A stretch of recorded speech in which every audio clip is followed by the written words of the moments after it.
Ако с часове стоиш пред претъпкания си гардероб и все пак не знаеш какво да обличаш, това видео е за теб. Аз съм Мариана и днес ще ти помогна да откриеш своя стил. Не как да изглеждаш като всички останали, а да се отличаваш от тях.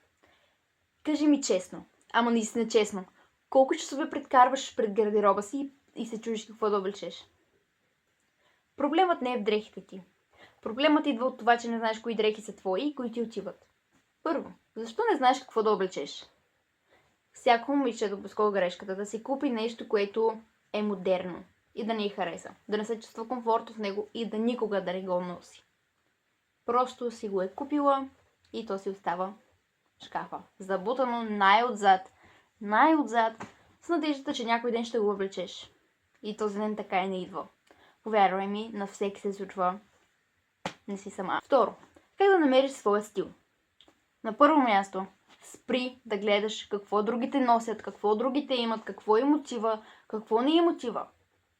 Погледни себе си. Защото те ще ти кажат какво ти отива, но никой не може да ти каже в кое се чувстваш най-уверена.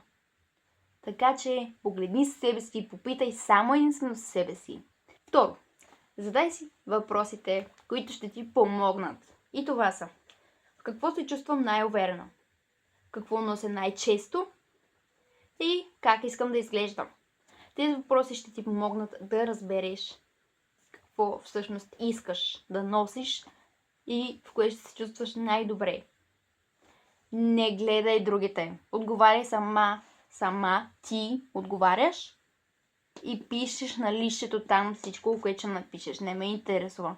Сядаш, пишеш и готово. Мисъл, след това отиваш в магазина, купуваш и там каквото искаш, или първо си погледни гардероба, всъщност можеш да намериш нещо там.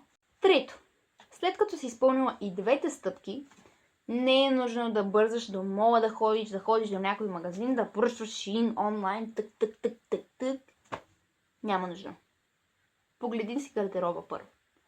Виж дали имаш основните дрехи, които ще ти помогнат в началото, защото не е задължително да бързаш да ставаш най-модерната, най-различната от всички.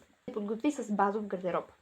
Какво ще ти рече това? Това е основният гардероб. Неща, които са неутрални. Сега ще си дам примери. С някои неща. Можеш да си добавиш неща, може да си махнеш неща, няма значение. Ето тук ще ги изпиша, или тук не знам, нямам представа. Базов гардероб се състои от тениска, черна или бяла, дънки, които да ти стоят добре, удобно худи и яке, дънково, кожено, няма значение, и яке, или палто, което си искаш. Клин, маратонки и един по-елегантен и хубав вид, който е за по-официални случаи. Това ти е базовия гардероб, мила моя. Можеш да добавяш обици, аксесуари, някакви по-екстравагантни прически, гримове, чантички, токченца, мокченца, каквото си искаш. Това са най-основните неща. Можеш да добавиш каквото си искаш на този туалет. С тези дрехи, които ти казах току-що, можеш да направиш десетки комбинации и да се чувстваш уверена в тях. Четвърто, спри да копираш хората. Няма лошо в това да се вдъхновиш от някой и да го приложиш при теб и да си вземеш някоя идея от някой. Няма лошо, това напълно го разбирам и напълно го подкрепям, но ако изкопираш целия аутфит, няма да е същото на теб, като на човека, от който си го видял. Ако нещо от трендовете ти харесва, или ако някой носи нещо, което ти харесва, дори да не е модерно или да е най-модерното нещо, няма значение. Каквото си искаш, носи го, няма лошо в това нещо.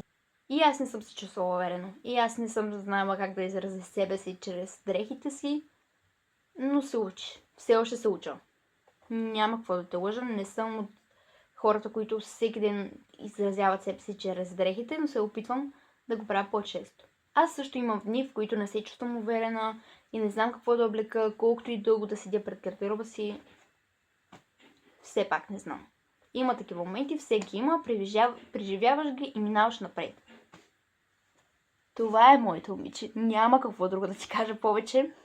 Стилът не е в дрехите, а начинът, по който ги носиш и начинът, по който се чувстваш в тях. Ако това видео ти е харесало и съм успяла поне малко да ти помогна с избора на стил, Ще се радвам да се абонираш за моя канал и да харесаш видеото. И помни, не следвай тренда, а сърцето си. Мариана. Боже, аз не си спомням името. И да. Не ми харесва човек. Аз не знам какво да кажа. Не следвай сърцето, следвай трен. Шестак път го бърках. Уау, то половин час.